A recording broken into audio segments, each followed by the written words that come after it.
Muy buenos días al equipo y la oyentada del noticiero. Acá Juan Pucciarelli para hablar de política internacional. En este caso, para hablar de la crisis bilateral entre Estados Unidos y Brasil. Posiblemente hayan escuchado algo al respecto. Fue uno de los temas centrales de la agenda internacional de la semana.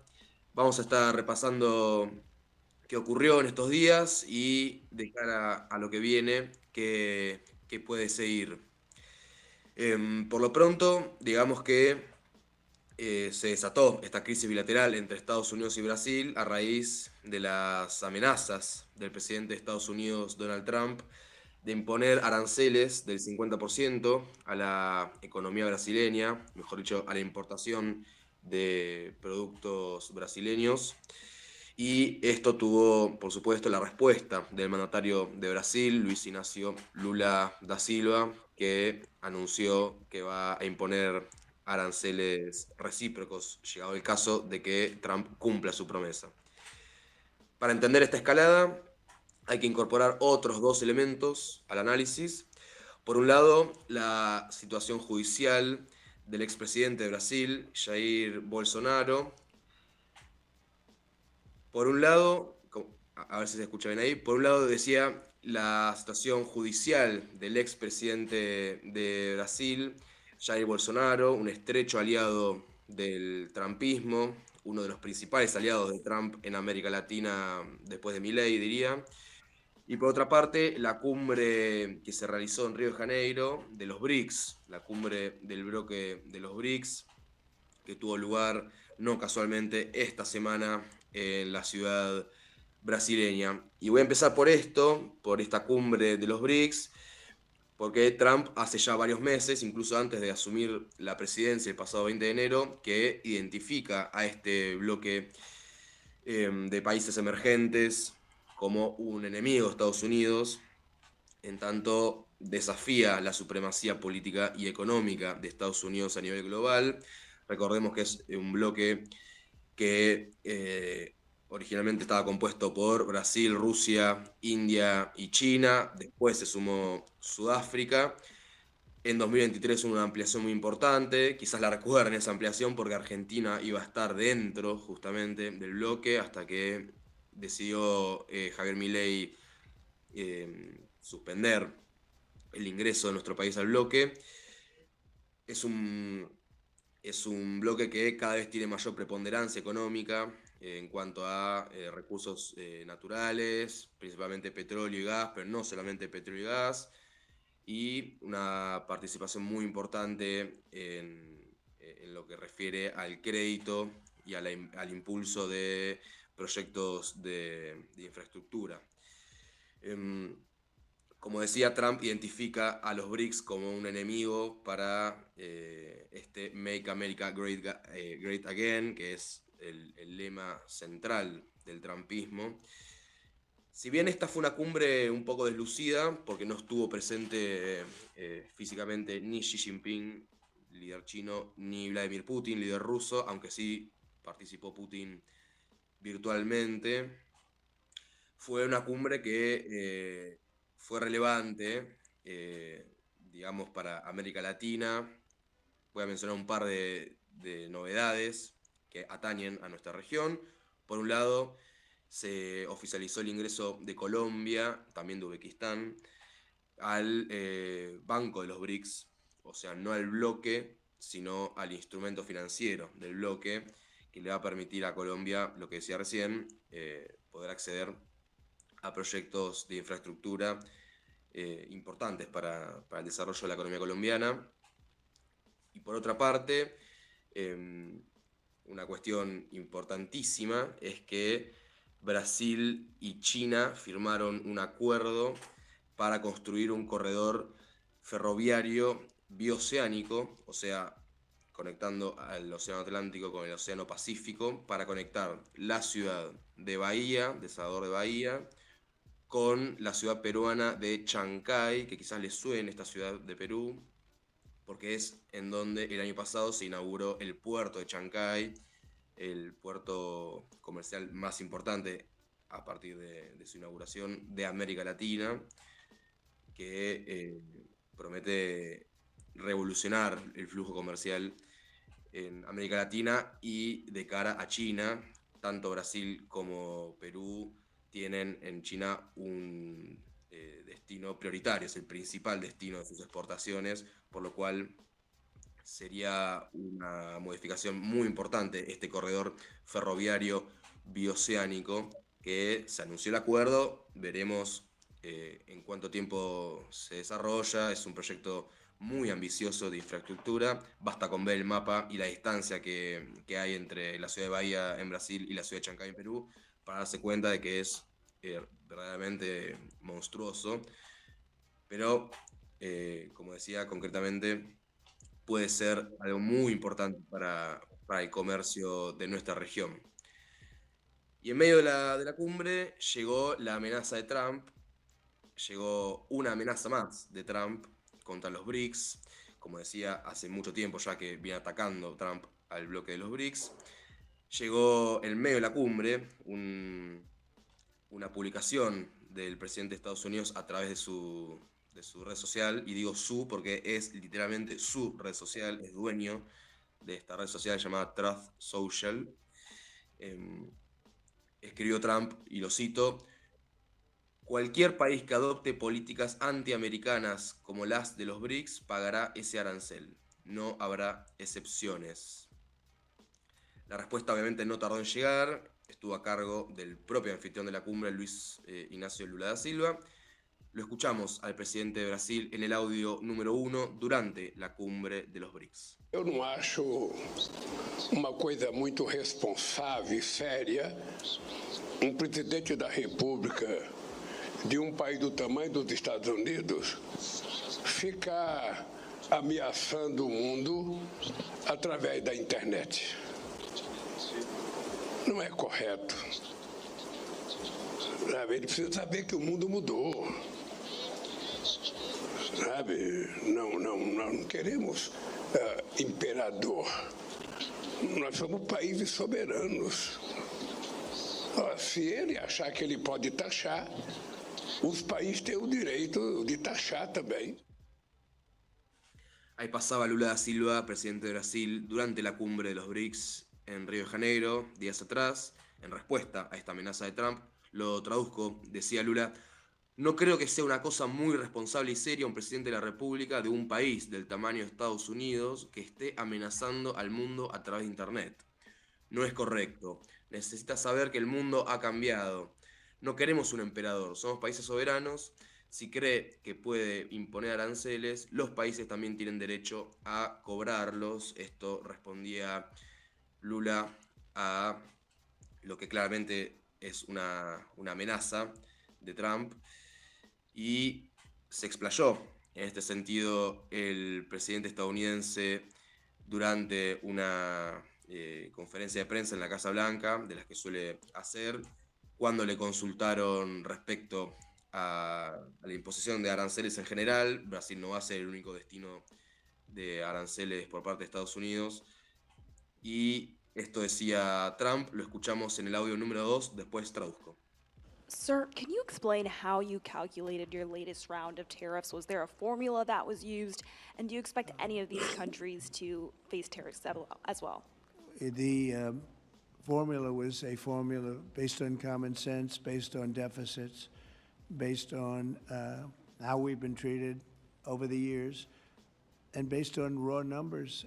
And we're going to have a couple of more coming out today. Brazil, as an example, has been not good to us, not good at all.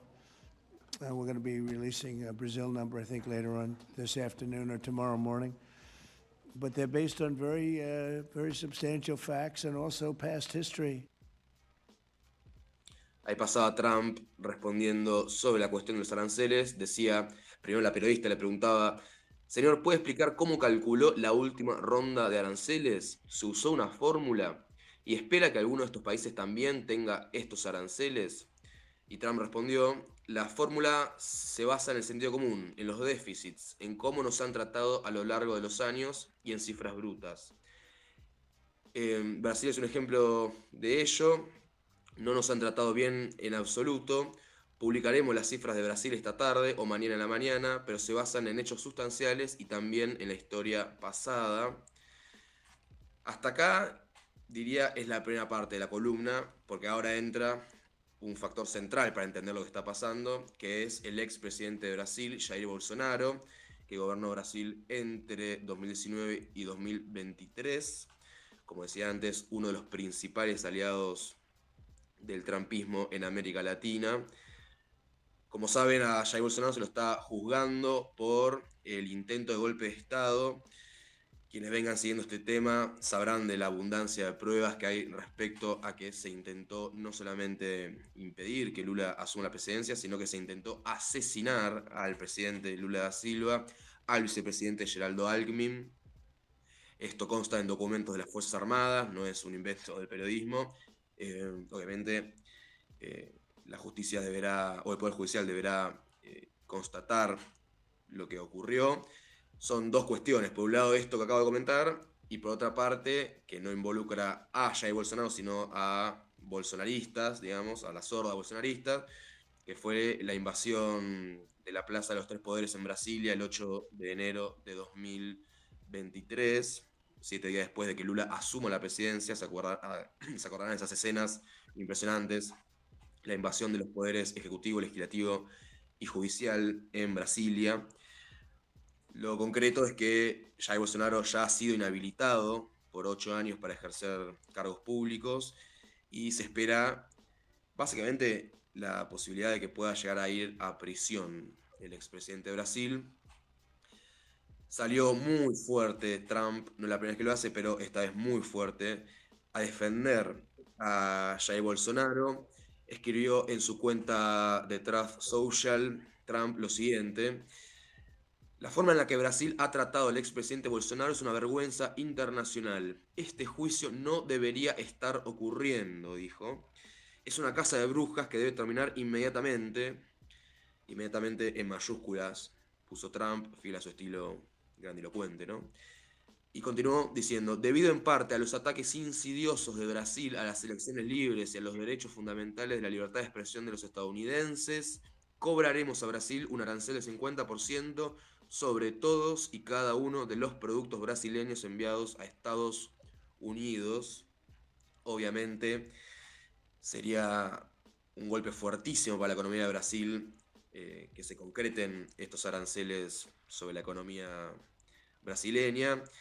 Respondió, obviamente, Lula da Silva poco tiempo después. Dijo Lula: si el presidente Trump conociera un poquito Brasil, tendría más respeto. Somos un país grande y soberano con una larga tradición diplomática con todos los países. Brasil adoptará las medidas necesarias para proteger a su pueblo y a sus empresas. También destacó que puede apelar Brasil ante la Organización Mundial de Comercio. Pero lo principal, dijo Lula, es la ley de reciprocidad aprobada por el Congreso, que se aprobó hace poco en Brasil, que le permite justamente implementar aranceles recíprocos en caso de que se concrete, en este caso, el del 50% anunciado por Trump. Lo escuchamos a Lula anoche mismo, en una entrevista que dio en la televisión, en el audio número 3, y después traduzco. É importante levar em conta que há algumas coisas que um ser humano e um governo não podem admitir.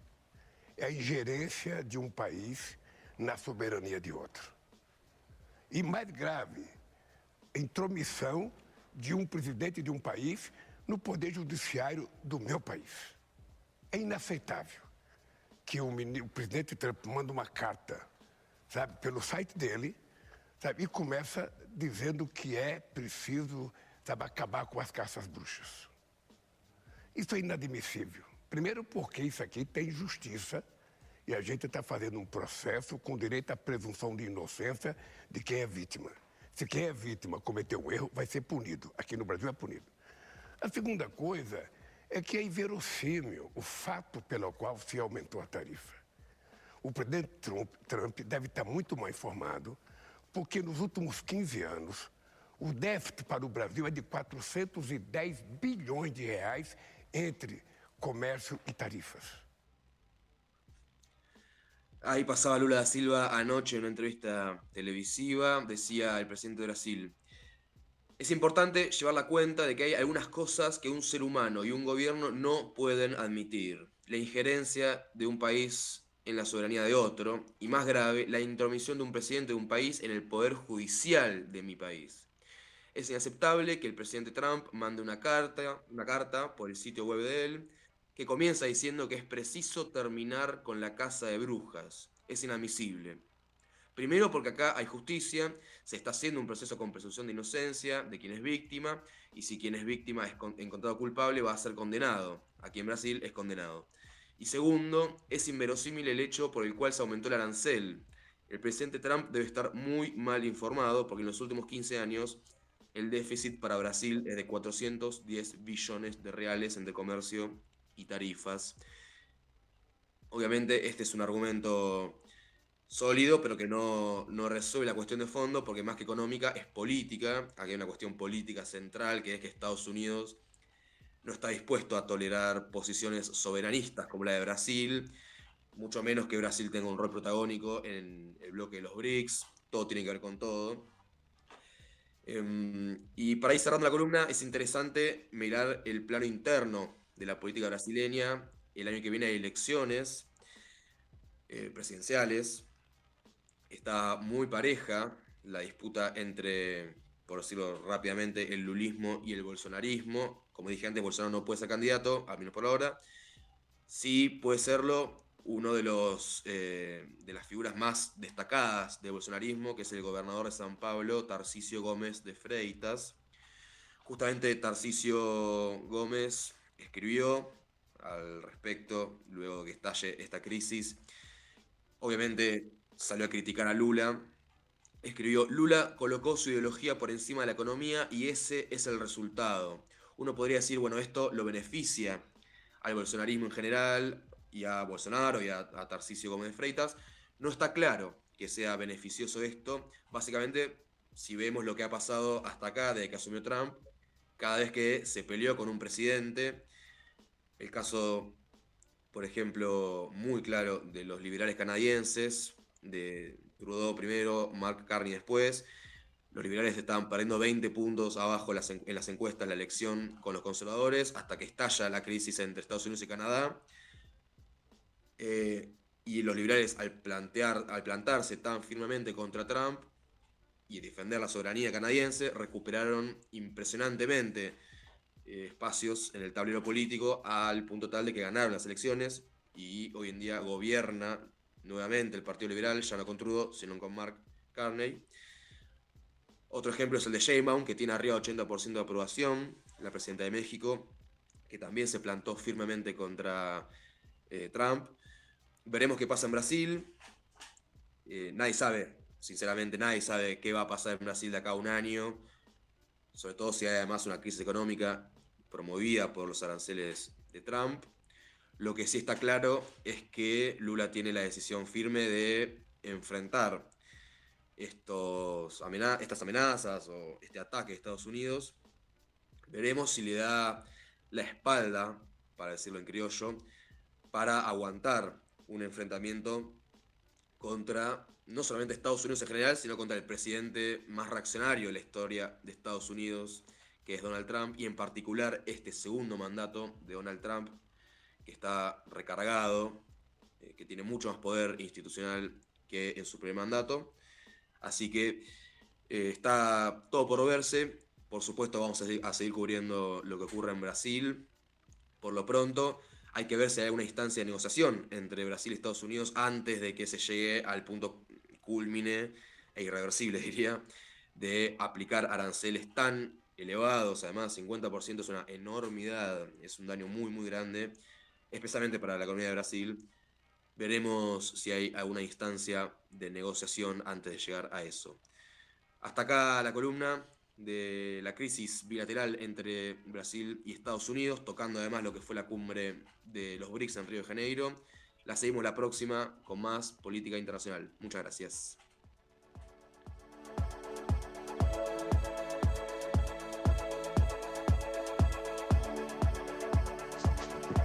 ¿Qué tal? ¿Cómo estamos? Buen día para vos, para Diego, para toda la audiencia, para toda la gente de Punto Cero. Espero que estén muy bien.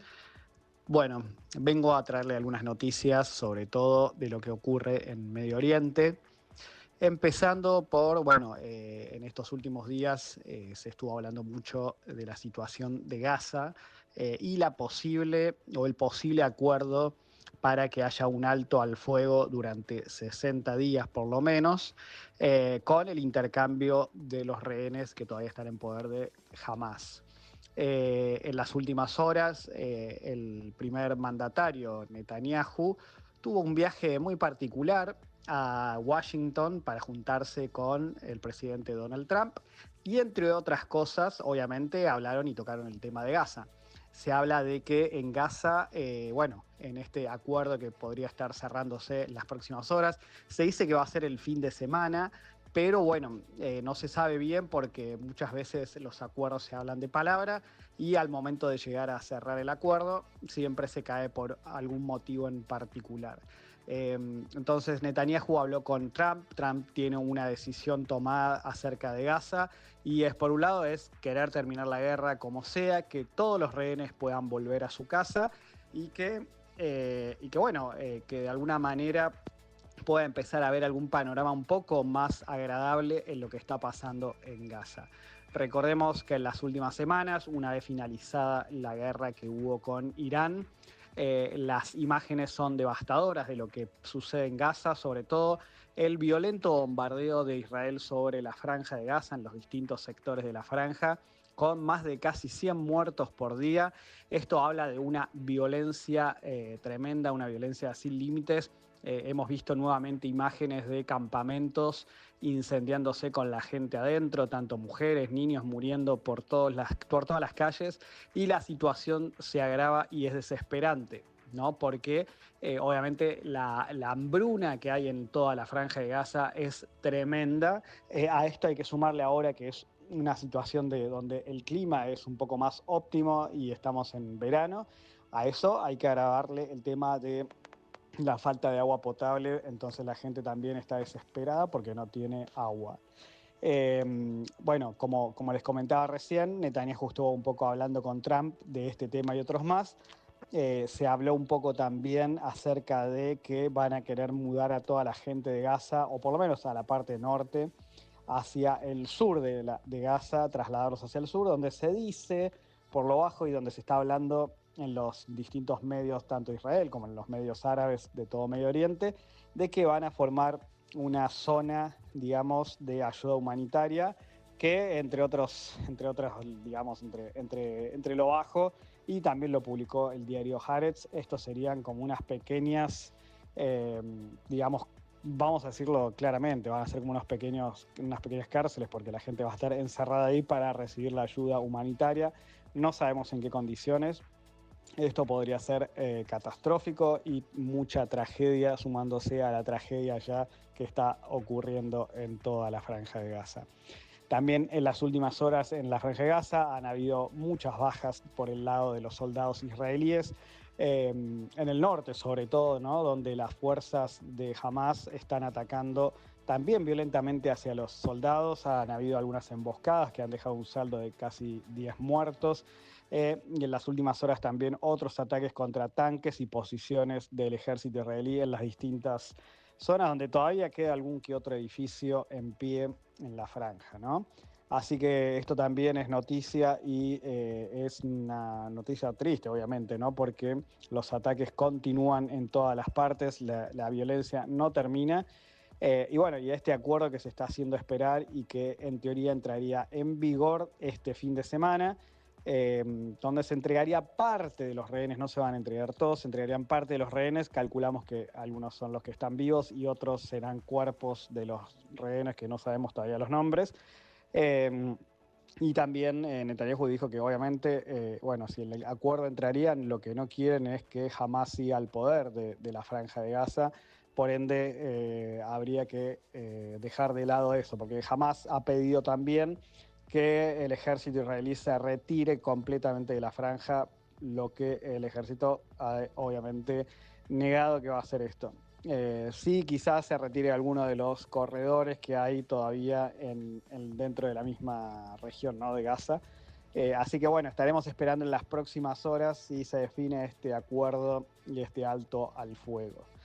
Por otra parte, tenemos que decir que Netanyahu, dentro de su cordial charla y cordial almuerzo que tuvo con Donald Trump, le entregó una carta, algo totalmente sacado de contexto, digamos la situación, ¿no? Sacada de contexto, porque Netanyahu le entregó una carta nominándolo al Premio Nobel de la Paz a Donald Trump.